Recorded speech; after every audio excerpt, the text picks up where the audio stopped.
Oi, gente, tudo bom? Aqui é a professora Shirley, Biologia, e hoje a gente vai falar sobre classificação dos seres vivos, nomenclatura desses seres vivos, a nomenclatura científica, e depois falaremos um pouquinho sobre os grupos de seres vivos. Então, para começar, tá ali, ó, o que é classificar?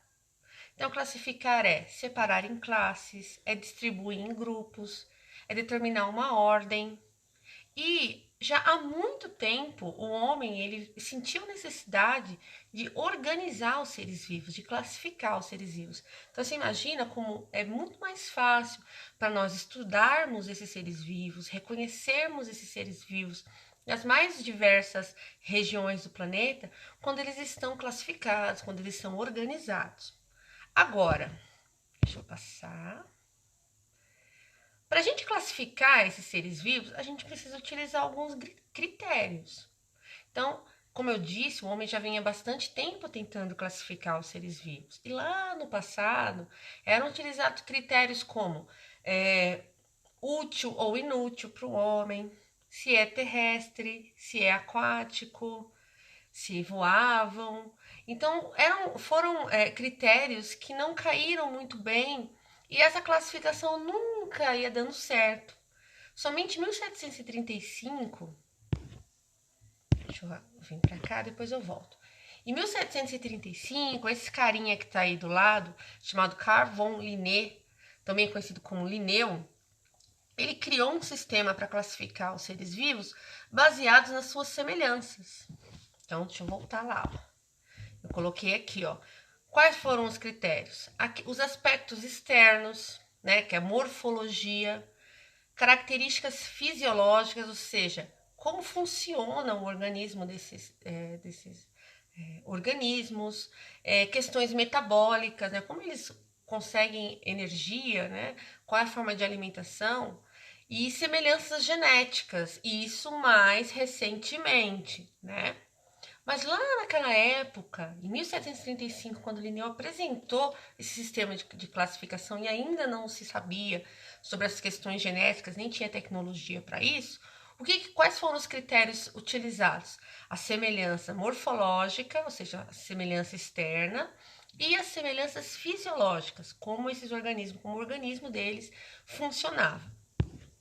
Aí Linneu criou o que a gente chama de categorias taxonômicas, tá? Então, o que são essas características, essas categorias taxonômicas? Foram grupos onde ele vai colocando os seres vivos, desde um grupo mais abrangente, né, um grupo maior, onde tem vários seres vivos ali que aparentemente são diferentes, mas eles têm alguma característica em comum.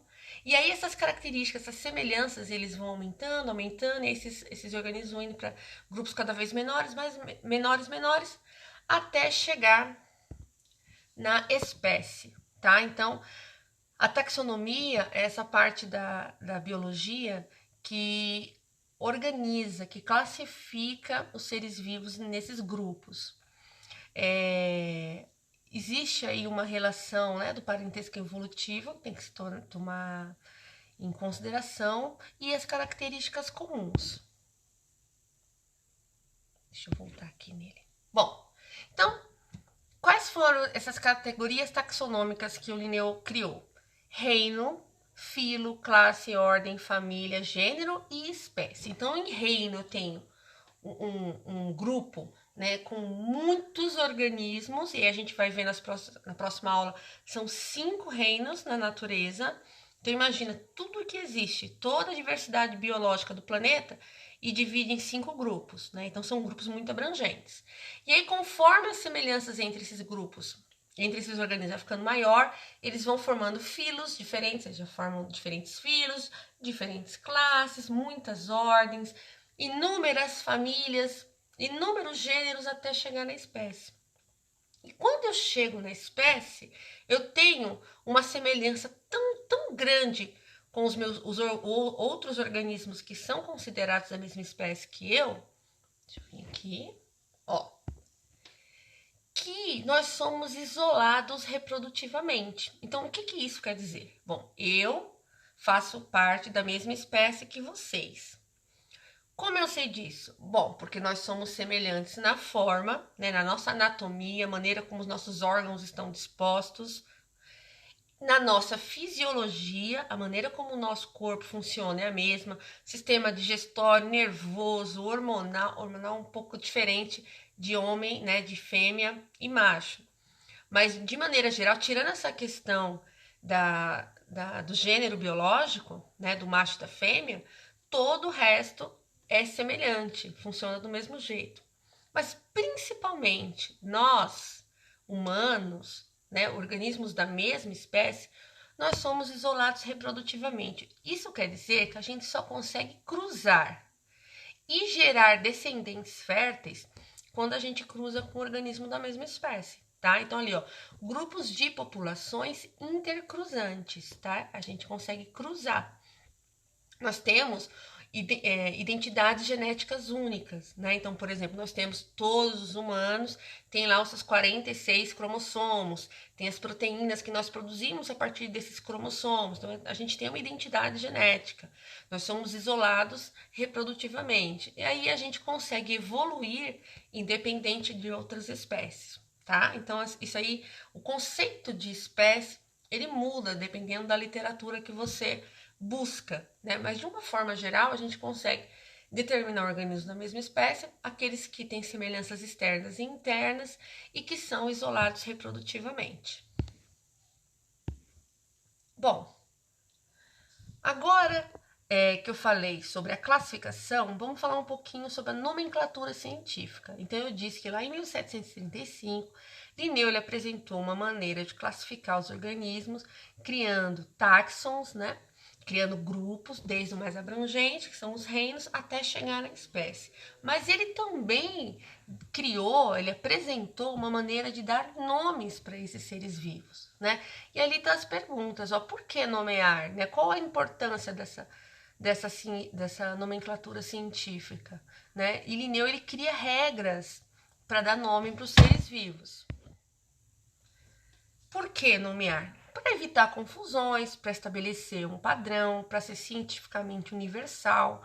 Então, quando eu pego um determinado organismo e vou falar sobre ele num trabalho científico, eu uso o nome científico. E esse nome ele vai ser reconhecido em qualquer lugar do mundo. E esse nome ele não vai mudar de acordo com a língua, né, de acordo com o tempo. Por quê? Porque ele é um nome científico. E aí, deixa eu vir para cá, que assim. Bom, Linneu ele criou algumas regrinhas para dar nome para esses seres vivos.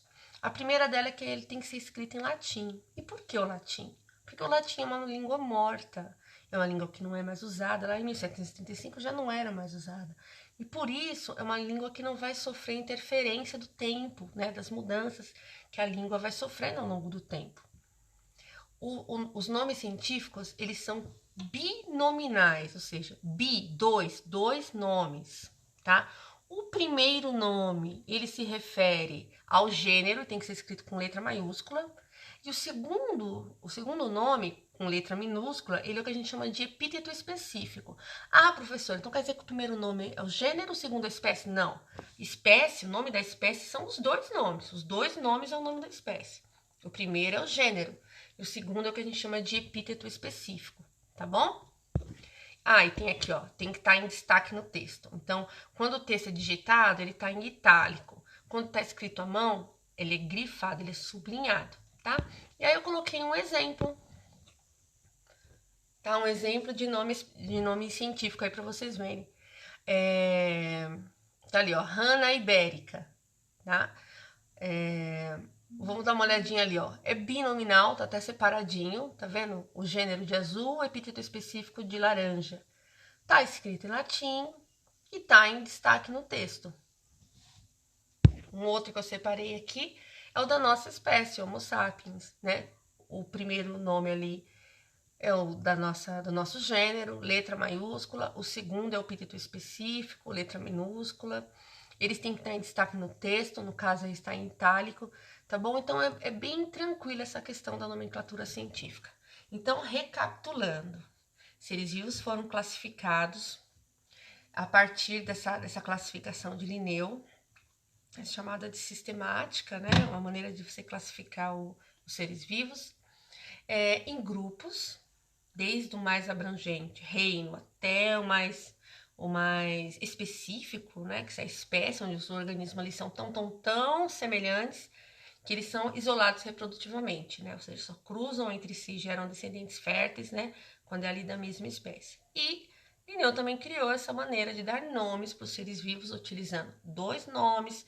O primeiro nome do gênero com letra maiúscula, o segundo é o epíteto específico com letra minúscula, tem que estar em destaque no texto, tem que ser escrito em latim. E se não tiver essa palavra que eu quero em latim, eu descobri uma espécie, eu quero dar um nome, mas não tem em latim. Então, essa palavra é latinizada, tá? Ela é transformada de uma maneira que soe como latim. Tudo bem? Deixa eu ver pra cá. Já é a próxima aula. Olha eu dando spoiler. Então, espero que vocês tenham entendido.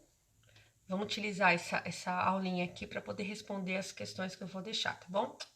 Beijo para vocês.